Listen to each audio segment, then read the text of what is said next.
Hello my friends, this is FC7 and today I'm going to present a series of videos. They're Everquest memories.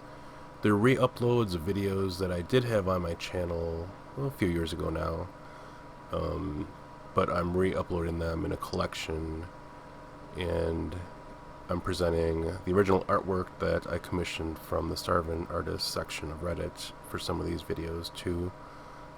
So anybody that has nostalgia for the game, hopefully you'll enjoy these videos.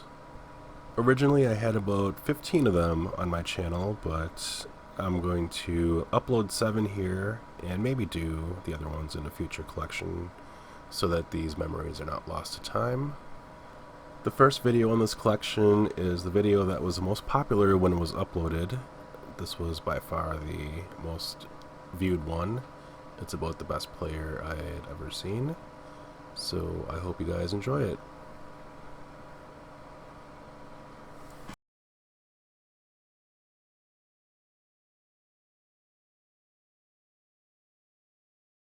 Okay, this memory happened way back in 2003 or 2004.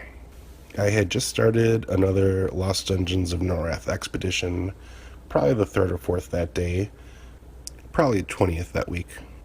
And quickly, just for anybody that wants to know, a Lost Dungeons of Norath expedition is 6 individuals going into a instance and trying to complete an objective.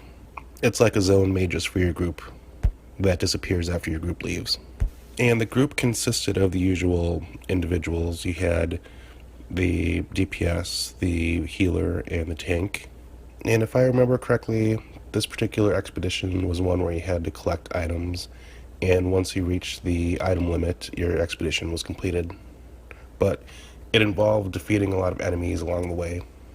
So everything started off normally. There was a usual bunch of trying to get things in order and deciding who would pull, because you had to pull the mobs to the group, and ideally you'd want to just pull one. And I remember we had no crowd control. And when we started, things were going just as normal as they usually did. Very disorganized, a lot of players not knowing exactly what they were doing, a lot of arguing in the group, a lot of ads. But surprisingly, that's pretty much the way it always was, having groups like these. It was no surprise, nothing out of the ordinary. But in this particular expedition, we were going a little bit slower than usual because, like I said, we were disorganized and the puller was pulling too many ads, which was easy to do back then in these expeditions. And the turning point came when the cleric in the group said, "Forget this, I'm going to do this myself." So everyone in the group went silent as we watched her summon her cleric hammer, and she was in these crazy purple colors. And everybody in the group was telling her to sit down and you're crazy and you can't do this and just heal. But she didn't, and she didn't listen to any of us. So while we're all sitting there watching her, she runs off into another room full of mobs and she starts pulling them all. And I was thinking, oh great, this is going to be a wipe for sure. So I decided to go in the room where this cleric ran into, and what I saw was amazing, because she was sitting there tanking all the mobs that she had pulled. I mean, there were multiple mobs that were probably falling to her reverse damage shields. She was tanking the mobs with her cleric hammer, and on top of all that, she was keeping the group healed. Everybody in the group was amazed, and we started saying, the usual, like, wow, how are you doing that? This cleric just kept totally silent and kept running from room to room and tanking roomfuls of mobs, which was unheard of, definitely unheard of at the time. I mean, this was the first battle cleric I had ever seen up to this point, and I was amazed at what I was witnessing. It's like this cleric was Achilles, and the rest of us were just common foot soldiers. So the group ended a little bit after that, and I was asking around because I had never witnessed anything quite like that before. A player just taking over and completely dominating one of these expeditions. And somebody said that that cleric was in one of the top guilds on the server, and it left quite an impression on me. I was impressed at the skill that was displayed, the knowledge of the class, and I'm sure the gear helped, of course, because I'm sure This cleric was fully raid geared.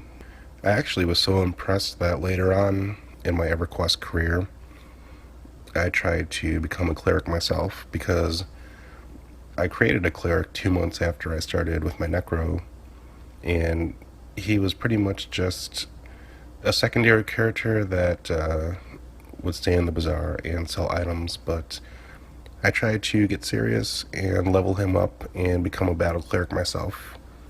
And a raid cleric. I've tried that, but never quite worked out for me, but I did learn some tactics on battle clericing. And I'm not a terrible cleric raider, but I might need a little bit of brushing up on my skills.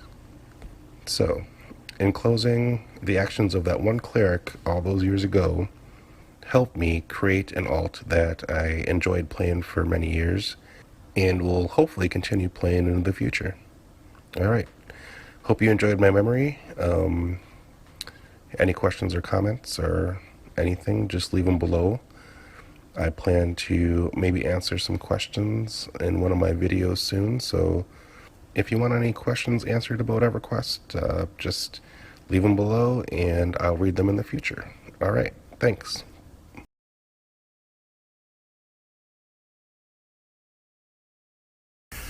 There are very few memories during my career in EverQuest that I consider turning points, and the memory I'm about to share is one of them. This memory helped me realize a very important fact of the game, and that is there are good people that play. So this memory starts very early in my EverQuest career. I was in my mid-20s level-wise, and I was getting very discouraged and feeling a little bit lost because I had run out of places to go to get experience. I had started out as a human necromancer in Freeport, and the zones around me were not giving me experience anymore. And this was the time period before you could go online and search for level ranges and zones you should be going to. This was before hot zones and NPCs you could talk to tell you where to go. So, if I remember correctly, I was in High Pass Hold and was completely getting overwhelmed by the mobs that I was trying to solo there. And one day while I was there were a few high level characters in the zone. I'm talking maybe low 50s, mid 50s, level ranges that I could only dream of at the time. And one of them came up to me, and I think she was a druid or a bard. And in my mind, this was almost unheard of because I've never talked to a high level character before. They usually never wasted their time with the lower level characters that were around them. So as we were talking, she offered to take me to a zone that was better for my level and was better solo experience, and I could get groups there. And I immediately said no thank you. And I said it because I felt apprehensive about people helping me for no reason. And I say that because the person who got me started in the game had told me not to trust a lot of high level characters because they like to sometimes play some games on people, the low level characters. Like they would trick them into going into an arena area and dueling them or handing them a mod rod and telling them to click it. So I could easily see a high level character tricking a low level character like me into going to some high level zone and leaving me there. So after saying no thank you, she asked me again if I would consider it. And I politely told her I don't trust you. And she said, well, you can either stay here and struggle, or you can take a chance and you can trust me. So after thinking about it a while, I took a leap of faith and I trusted her. And I told her I would go. So after agreeing to go, she had some other guildmates, or her friends, invite me to their group, and they ported me into the Dreadlands, and they casted Levitate on me, which I don't think I ever had Levitate on before, so that was something new as well. And I was told to keep up, and we ran all the way through the Dreadlands. And it was amazing because I had never seen such a high level zone before. I had never been to Kunark before. And by taking this leap of faith, it's important to remember what I was risking at the time, and that was losing all of my gear, because if these people turned out to be untrustworthy, they could just leave me there, and I could be easily dispatched by any mob in the zone, and I could lose all the gear I had worked towards, because I did not know my way back. So, after making my way through Frontier Mountains into Lake of Ill Omen, she disbanded, and they said good luck. And I never saw that person again. Now, this is a memorable EverQuest memory for me because it taught me I should never assume that every player is acting on the negative dark side of their nature. Some people actually are good human beings, and they're very helpful. And it actually turned out to be very helpful because I bound there, and I spent many, many months in that area. And I'm extremely grateful to that one person, wherever that person may be today.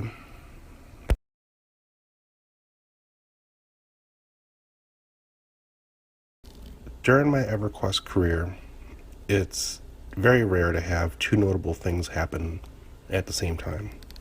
And the memory I'm about to share is one of those times. The first notable event is the first time and only time I've ever dueled anybody. The second is the longest time I've ever spent at the keyboard camping an item. This memory happened in March 2004, and I know the date specifically because this was EverQuest's 5th anniversary, and they released items called Fable items on Old World mobs. The story takes place in Najina. The mob is the Fabled Drelsna, and she dropped an item called the Fabled Journeyman Boots. It's a clicky item that makes your character run faster, so it was the most sought after item during the whole Fabled event. After hearing everybody on the server go crazy over these boots, I decided that I wanted to camp them. So I went to Najina. It was around 11 a.m. on a Wednesday morning. It was my day off from work. I didn't have to work until the next day at, I think, 2 p.m. So when I actually got to the camp, there were around 20 people already in line. Give or take 5 people. This memory is like 13 years old, so I arrived at the camp, and the way it worked was, let's say there's 20 people waiting to camp the mob. There's 20 people in the room.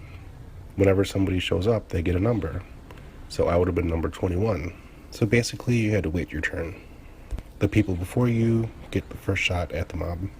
I was okay with this setup. I figured I had the rest of the day off. I would just order a pizza and camp my boots. I wouldn't mind waiting in line. Little did I know how long it would actually take, because by 11 p.m. that night, we had gotten through maybe 10 Fable spawns. It was a good time. I just sat there and talked to the people in the room with me, talked to the people coming in and people leaving, and when the Fable Drelsna spawned, helped DPS. It was a good system, and it was working. While all this was going on, we had noticed in the corner a wizard just sitting by himself. He wasn't responding to hails, he wasn't responding to tells, and he wasn't in line. So we thought it was a little odd, but whatever. He may have just let the game run while he was off doing something, or maybe he was sleeping, who knows. In the meantime, we're not having any luck to get the Fable to spawn. She had gone maybe a full cycle of an hour or two without spawning at all. Then maybe once, then maybe twice, but by 6 a.m., I was seriously regretting my decision to camp. At this point, I'm super tired, but I don't want to lose my place in line, because by this time I was maybe 7 or 6, with tons of people coming in the room behind me. So I have to go to work at 2 p.m. and it's 6 a.m. So I figure these boots are sure to drop within the next 2 or 3 hours, and I'll get maybe 4 or 5 hours of sleep. Well, that wasn't the case because by noon, I was still third or fourth in line, and it was getting close to the time I had to leave. So I had been camping this thing for like 24 hours, and I was tired. I could hardly keep my eyes open, and I had 8 hours of work ahead of me. So finally, it's 1:15 p.m., and it's finally my turn in line. So I'm excited. I finally get to loot these boots that I want so bad. When out of the blue, the wizard, who had been sitting in the corner, not doing anything, decides to pop up and say, "Oh, the next spawn is mine." Of course I say, "There's no way. You can't do that because there's a system going here. I'm next in line. You'll have to take your turn." He replies with, "No way. I've been in the corner the whole time waiting, and it's my turn." While all this is going on, he starts to DPS all the placeholders that are spawning. Because he's a wizard, he can take them down super fast. By this time, it's 1:30 p.m., and I have to be to work in 30 minutes. Luckily, the people that were in the room with me tried to talk some sense into him. One of them said, "What would your guild leader think of this?" And that made him stop for a second, because if you're familiar with Everquest etiquette, you know the worst thing that can happen to you is that you develop a bad reputation on the server. And if you got a bad reputation, plus people know that a guild leader had kicked you out of the guild for being disruptive, you have little chance of being accepted into a decent guild in the future. So he must have known this because he stopped. But I believe in order to save face, he turns around and says, "I'll only stop if you'll duel me." By this time, the Fabled spawned, so that was my spawn. Those were my boots, just sitting right there. It's like 1:35 p.m. and I have to leave soon because it's like a 15-minute drive to work. Plus, I know for a fact this guy could out-DPS me as far as competing for the spawn because a necromancer uses dots and they take a long time to work, where a wizard can use fast-acting nukes and get the mob down quickly. So he sends me a duel invitation and I accept it. I click off all my buffs and I unequip a lot of my gear because I don't want this to drag on. So of course he defeats me in the duel. He says something smart alecky about coming back later and gates off. One of the clerics in the room offer me a res and we defeat the Fabled mob. I loot the boots, say thank you. I turn my computer off. I run out the door to my car, get to work with maybe 2 minutes to spare before I would have been late. And that was one of the most amazing experiences that I've had in EverQuest.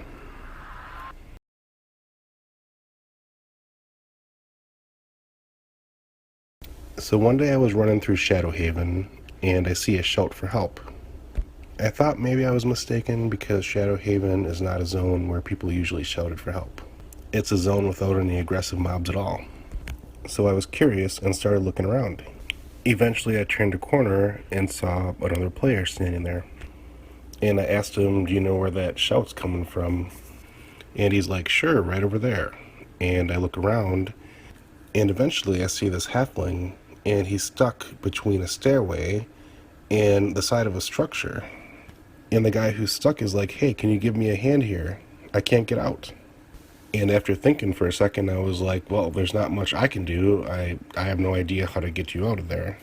And he's like, "Come on, I've been stuck like this for over an hour and nobody will stop to help. And the people that will stop to help have no idea how to get me out of here."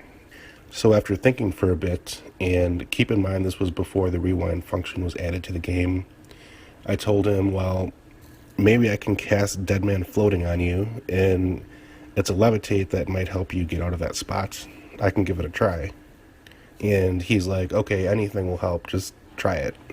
So while this was going on, a small crowd started to gather of like 3 more people, and they were like, "Well, what's going on here?" And the guy next to me explained what was going on, and now there was like 5 of us gathered around this halfling that was stuck. So after what I attempted didn't work at all, he turned to the newcomers and he asked them for help. One of them was like, "Well, just log out and try to log back in." And he's like, "No, I can't because I can't sit. I'm stuck in the standing position." Another one's like, well, you'll have to contact a GM and have the GM help. And he's like, I can't do that because the GM would take forever and I need to get out of here now. And then one of them said, if you keep hitting the jump button really hard on your keyboard, it'll make you jump higher.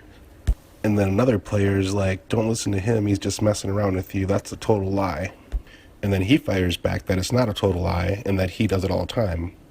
In the meantime, the halfling that's stuck is like, I don't care, I just want to get out of here. And he starts using the shout command and shouting for help throughout the whole zone. Meanwhile, everybody that's standing around him is arguing with each other. And I was like, yeah, I think I'm going to be heading out. I gotta go. So I get out of the zone, and to this day, I have no idea whatever happened to this guy.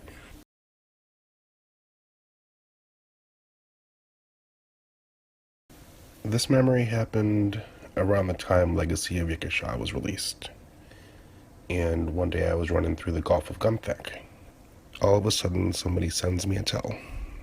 And they say, we really need some more help camping this quest that we're doing. We noticed that you're a few levels ahead of us. Can you help us out?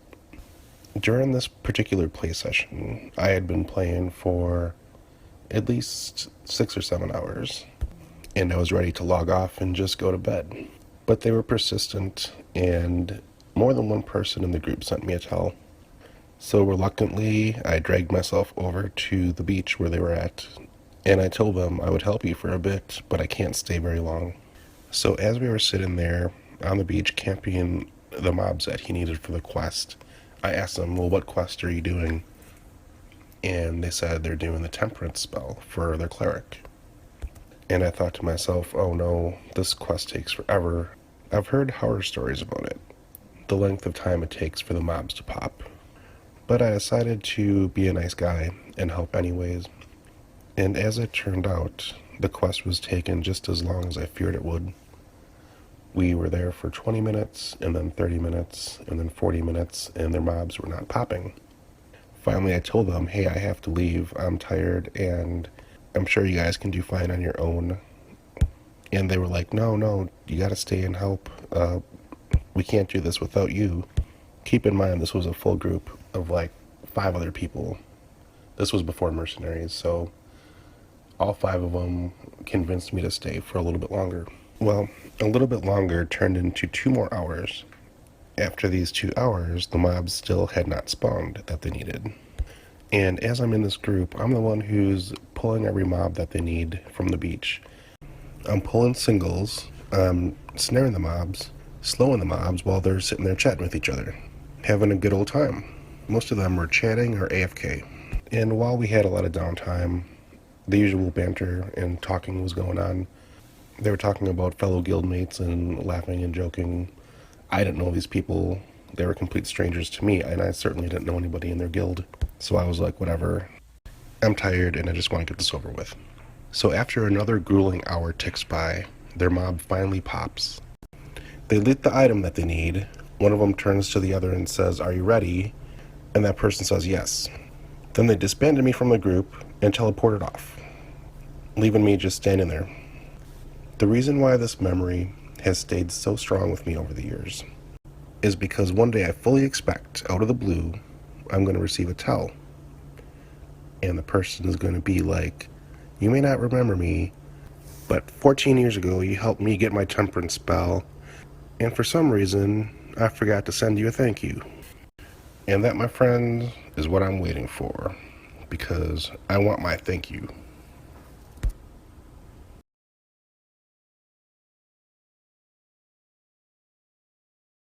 If there's one day in the history of Everquest that stands out, a day that would remain in the minds of players for years and years and years, it would have to be January 18th, 2006.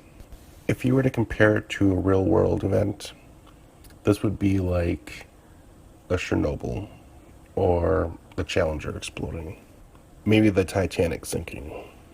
Because on this day, somebody at SOE screwed up really, really bad. And because patch notes from that day still exist, I think it's best to read the patch notes to get a better understanding. Okay, so this is from the patch notes. Follow-up to the trade skill vendor error. This morning we had an error with the update that resulted in merchants and subsequent items in the plane of knowledge that should not have been appearing in the world. In order to address this, we will be performing selective and aggressive rollbacks of certain characters throughout the day. There will be multiple phases, and some characters may be subject to multiple adjustments.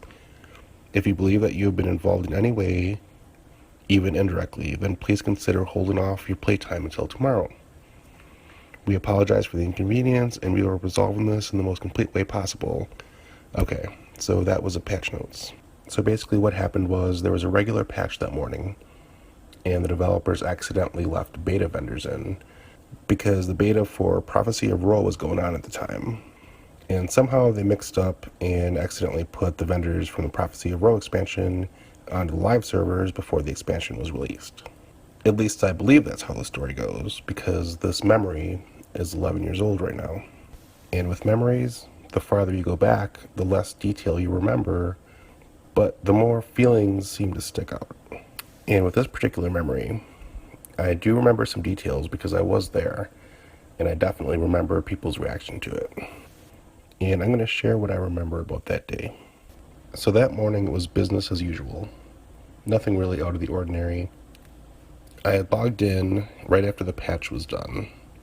After about 10 minutes, I made my way to the plane of knowledge. I walked around a bit, and then when I got to the big bank, I had noticed there were some vendors outside of it that were out of the ordinary. They weren't there before. I really didn't think much of it because I was in a hurry to do something. A little while later, the guild that I was in, people were talking about those vendors. If I remember correctly, there were trade skill items on the vendors, and they were items you didn't have to purchase. I think they were free. My guildmates at the time were telling everybody to rush to POK as soon as possible and get these items before they despawn. I remember thinking I wasn't going to do it because there's no way that the developers would let something like this slide. Sure enough, a few minutes later, all the vendors despawned. That's when the problem started.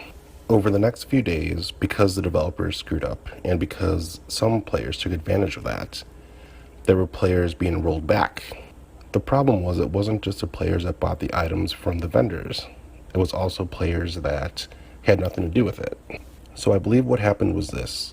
If a player were to buy one of the vendor items that weren't supposed to be there, they turned around and sold it to somebody else for a certain amount of platinum. Any platinum that that player uses to buy anything else from another player was considered tainted. So even 4 or 5 people down the line, they were rolled back. So in the days following this, I had guildmates that had nothing to do with the whole vendor issue getting rolled back left and right. There were even people that weren't even logged in that day that were getting rolled back days later. And this caused the biggest uproar I have ever seen in the game. I remember people crying on TeamSpeak. We were using TeamSpeak back then. Guildmates who had nothing to do with this whole thing were wondering why their character kept getting rolled back. And some of these guildmates had even had some epic progress, like they were close to finishing their epic 1.5 at the time. Then I saw some guildmates who hardly ever talked in guild chat swearing and cussing. These are people who you'd never expect in a million years to cuss, and they were cussing. On the official forums, they were locking threads that even brought up this subject. SOE's solution to this was to give us like 2 days of double experience. I know for a fact that they lost at least a small percentage of the players from this event, and I suspect a lot more than that, because there were an awful lot of players saying that they would quit, and I believe some did. Looking back, it would have been easier if the developers had just rolled the entire server back to the Tuesday before the patch. I still don't understand why they didn't do that, unless there was some technical reason. But they made things so much worse by doing what they did, it's unbelievable. But all these years later, it makes for a good story, and I can say that I was there. I was there to witness the biggest screw-up ever in the game.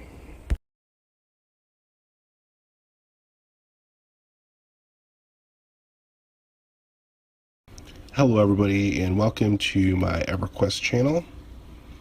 Because it's getting closer to Halloween, I thought I'd do a video on my memories of monster missions.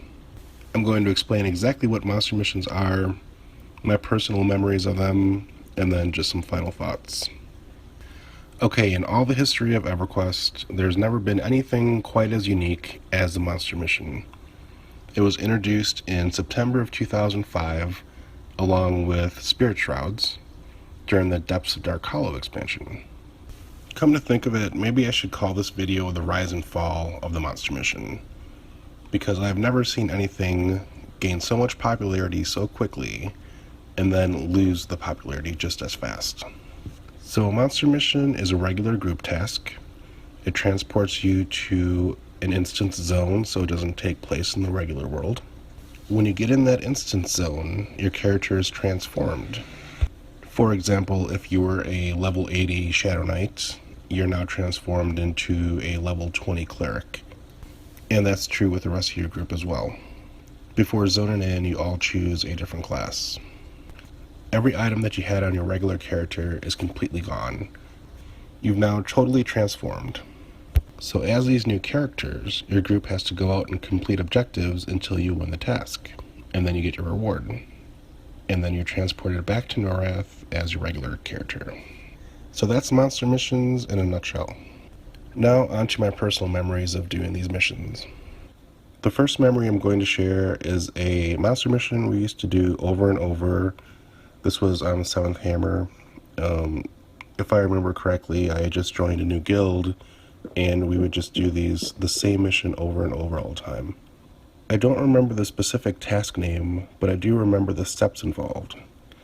You would zone in, and you would have to throw stones at this crystal, and the crystal had like 100 hit points, and the throw stone did like 2 damage, or maybe 2 or 3 damage.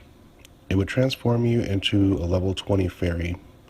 So you'd all zone in, you had no run speed ability, and nobody in the group could cast Spirit of Wolf. So your character would go super slow, extremely tedious to get from one crystal to another, because there was like 5 crystals.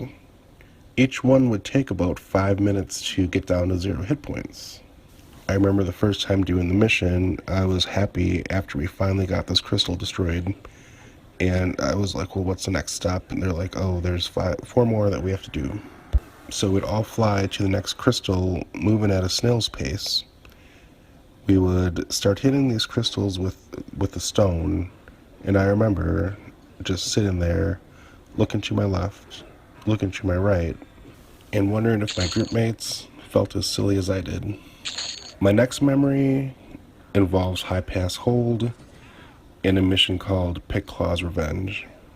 Now this mission was popular because of the amount of experience that it gave. I don't think it was properly tested before release. The mission was so unbalanced, it was so easy and gave so much experience, it actually crashed the server once because so many people were trying to do it. I remember people having this task down to a science. Everybody in the group knew exactly what they were supposed to do. We'd zone in and have it done in like 5 minutes or 10 minutes. This became the most popular monster mission of them all.